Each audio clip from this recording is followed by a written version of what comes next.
sometimes it's hard to tell if you're hitting your back hard enough.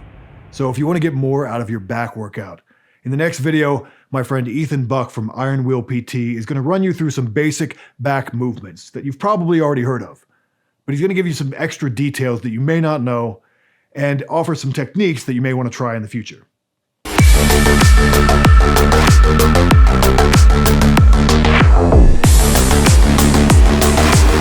All right, lat pull down, a classic. We are using the mag grip. I really like this because it actually helps protect the elbow. So if you have any kind of tendonitis issues, really good tool to consider.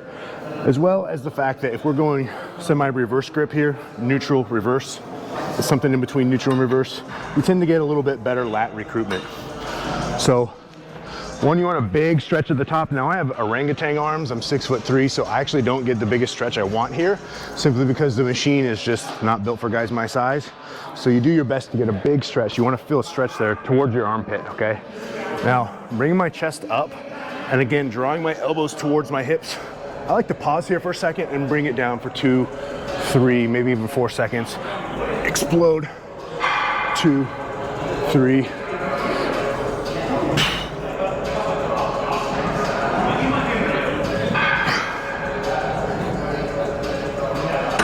Lat pull down. So when it comes to the lat pull down, we want to talk about tension. That's one of the reasons we might pause here at the top of the rep and then slow down that eccentric motion, right? The more tension you have on the muscle, the more stimulus you'll get, which means more growth. If we fly through it, get floppy with it, use lighter weight that we can just kind of lunk through, you're not going to target the muscles you're trying to target.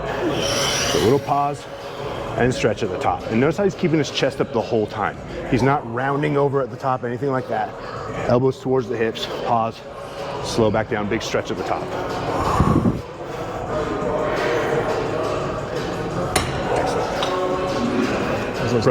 Pro tip, something Jack did, we'll call him out a little bit on his own YouTube channel.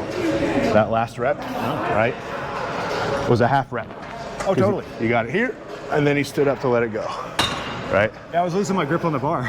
Okay. All right, valid excuse. I was like, oh shit, this is gonna fly up in a second, but yeah.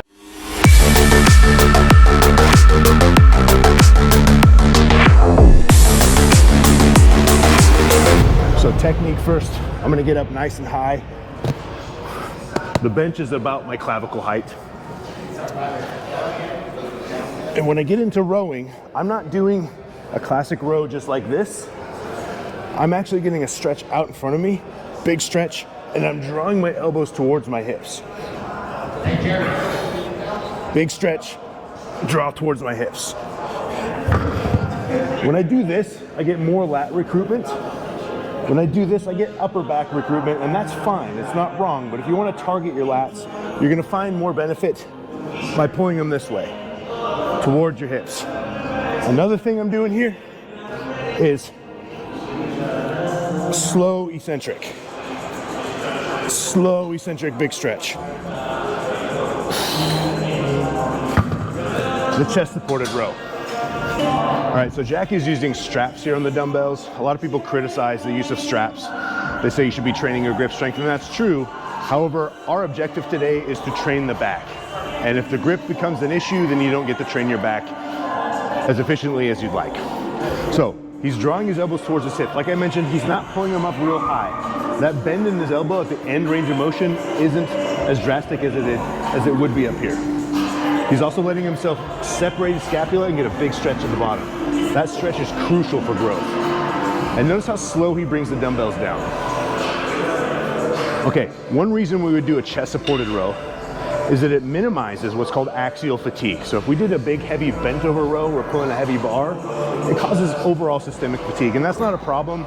But if you really want to get the most out of muscle growth, smart training comes down to minimizing fatigue while getting the most out of your training. So if we can minimize fatigue by doing something like a chest supported row where we're not having to stabilize with our spine and our intra-abdominal muscles, you're going to be able to recover from that more and do more in that set, each and every set that you do. All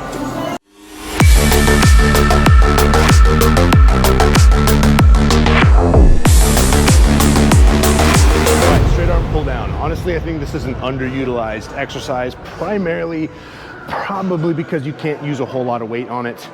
And it's just not that fun for a lot of people if you can't move around a lot of weight. So it kind of challenges the ego. Not a bad thing. You should be able to challenge your ego at times.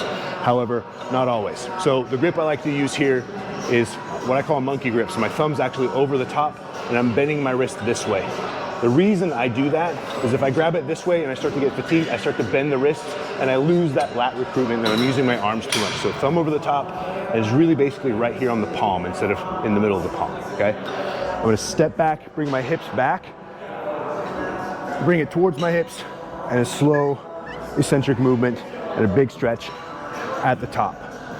Now, if we think about or consider lat function, most people just think it's for pulling, and that's correct, it's the primary function, but it also adducts, meaning it brings this bone, the humerus, closer to the body, adducts the humerus bone.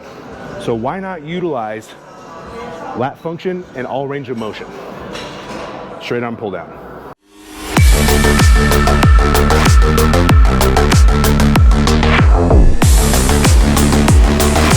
We're using a single arm dumbbell row as our next exercise. And now with these, we can go quite heavy. So I do recommend using straps. Remember, straps are there as a tool. If we're training our back and we want to train close to failure and your grip becomes a limiting factor at that point, you can no longer train your back as intensely as you'd like. So I really recommend using straps on heavier movements like this. Now, you can do this in the dumbbell rack. Don't get in people's way. You can also do this on a bench. And if I were to demonstrate here, I'm going to cinch this up tightly and make sure I have a good grip around the strap and obviously around the dumbbell handle. Now, kind of same thing as the chest supported row. I'm drawing it back towards my hip and I'm going to stretch the bottom here. I'm even tilting my body a little bit here to get the biggest stretch possible.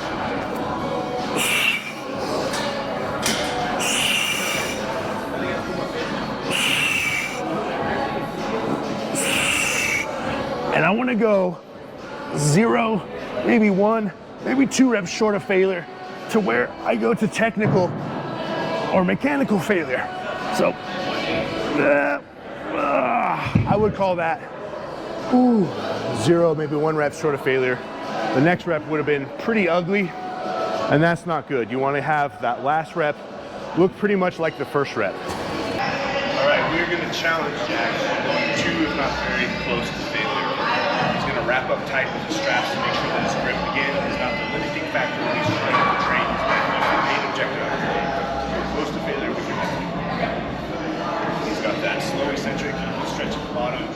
And again, we want that last rep to look pretty much like the first rep. And when it comes to reps, a lot of people ask them how many sets of reps. To be fully honest, it doesn't really matter. As long as you're kind of like 8 to 15 rep range and you're training close to failure, progressively overloading each and every week. That progressive overload can be an extra set or 2, it can be 2 pounds, it can be 5 pounds, it doesn't really matter. Now Jack here, he's doing great. He's probably got another 5, 6, 7 reps in the tank still. I'd say he might disagree, we'll see. For the novice, if you're brand new to training, you can get away with 4 or 5 reps short of failure and still see progress because all brand new to this novice tickets. For us, however, we have to continuously push ourselves. He's getting closer, that's a good 2, 3 reps short of failure. A little bit of momentum. Technique is breaking down. I would call that a last one. The last one with good technique.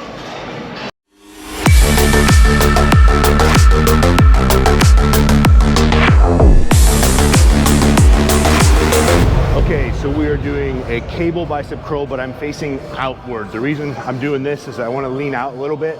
I have my arms actually behind me somewhat. When I do this, I get a bigger stretch at the bottom of each and every rep, okay? It's kind of like if you lay it on an incline bench, you see people doing that. It's pretty much the same thing. We're just using the cable machine. I'm also using fat grips here. The only reason I do that is that I personally feel a little bit more of a forearm pump and a bigger bicep pump, okay? So I'm stepping out just a little bit. I don't need to be way out, right? Just a little bit.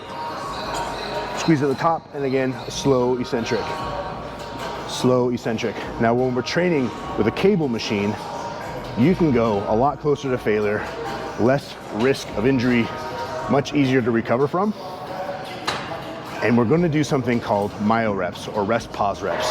So I'm gonna have Jack go to complete failure. Let's say this was my last rep. And then when he gets done, he's gonna set them down and take about 5 deep breaths. Pick them up again and then do as many reps as possible. If it's 1, awesome. If it's 5, awesome. Doesn't really matter. He's just going beyond failure. Much safer with the cables, much easier to recover from because it's a single joint movement. It's not like a big deadlift or a squat. I would not recommend doing myo reps or rest pause reps with big, heavy movements. I don't know if you want more weight on that or... I'm just gonna say, I'm gonna keep going from where you are.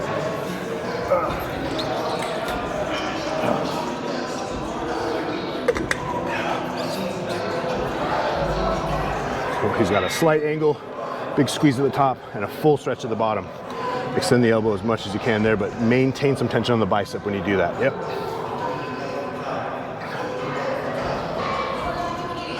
Perfect. Not much to correct there.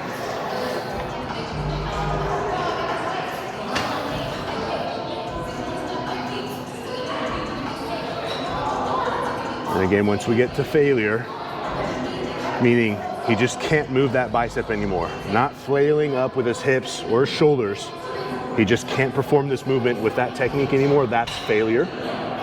He's gonna drop the weights or the handles, take about 5 deep breaths, and then do as many reps as possible. The initial rep range for this, again, doesn't really matter. I personally like to stay within an 8 to 15 rep range. If it's 7, doesn't matter. If it's 16, doesn't matter. Don't overthink it. Just train to failure. We went a little light. Yeah, we're going pretty light here. They were about here though. But again, we've already gone some heavy movements. The chest supported row, the single arm row. We don't need to go too heavy with our biceps, all right? So, failure, just 5 deep breaths, chill out for a second. Lots of blood in the muscles.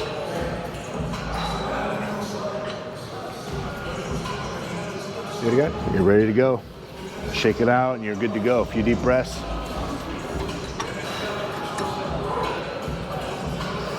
And this just, by the way, this rest pause technique, by the way, if you're short on time and you don't have time to do 3 or 4 sets of 4 or 5 different movements for 3 to 4 days a week, or if you're just short on time with one particular exercise or workout, you can implement this strategy and maybe just do 1 or 2 top sets with this particular rest pause strategy. And then get out of the gym.